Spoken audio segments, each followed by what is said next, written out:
Hello everyone, and welcome back to this video.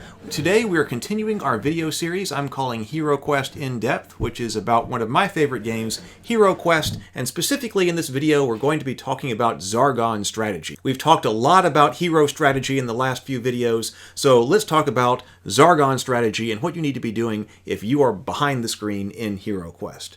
In many ways, there isn't a whole lot of control that the game gives Zargon over what happens in the dungeon. Of course, Zargon isn't in charge of placing monsters or furniture or traps or all of that, because all of that is defined inside the quest book. And likewise, as we were talking about when we were going over the hero strategy, this game gives a lot of power to the heroes to be able to control the pace of the game, because the heroes are the ones who decide, of course, where they're going, but then what doors they're going to open, and if they don't want to deal with monsters, they just don't open the door. So the heroes can control the pace at which monsters arrive on the board, and are in a whole lot of control to take care of threats before going into another door and opening up more potential monsters. Basically, that means that Zargon's going to get to play with whatever's left at the end of a round after the heroes have opened up doors, and if they're playing kind of optimally and going into rooms at the top of their lineup and clearing out the rooms, Zargon's only going to be able to play with whatever's left.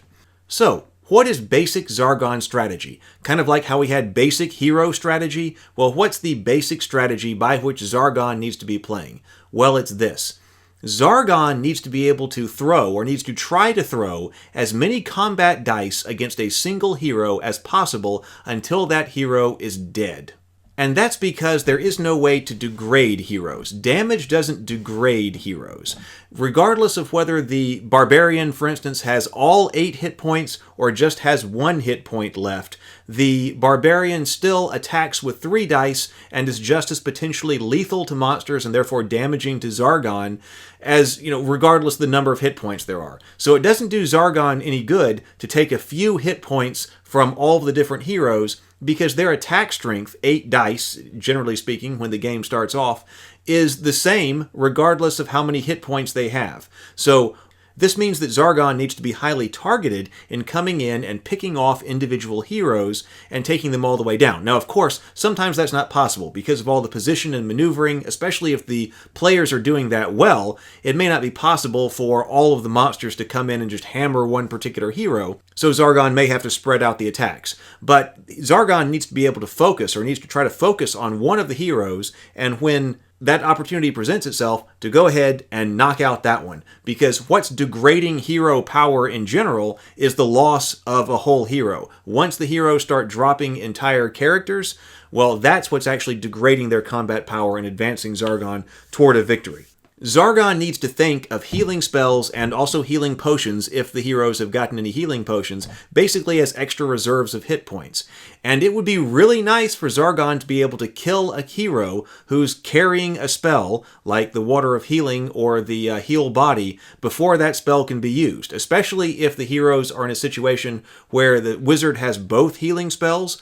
Killing the wizard before either one of those or both of those healing spells are able to be cast is a major victory for Zargon, because it not only eliminates the 4 hit points of the wizard, the entire wizard character, all of the spells, but then also a chunk of 8 hit points that can't be used to further refill the heroes, and that would be a major victory right there. So Zargon needs to target one of the heroes and then throw as many dice against them as possible. So this does mean that the game kind of encourages Zargon to pursue a strategy of ganging up on one of the heroes, which does mean ganging up on one of the players. And this is a player elimination game. When a hero dies, the player is out. But that's just the way HeroQuest goes. So, a nice Zargon who's trying to make sure everybody continues playing, will chip away at a bunch of different characters, their hit points, and not kill them. But that's not the way for Zargon to win. The way for Zargon to win is to eliminate whole heroes as much as possible.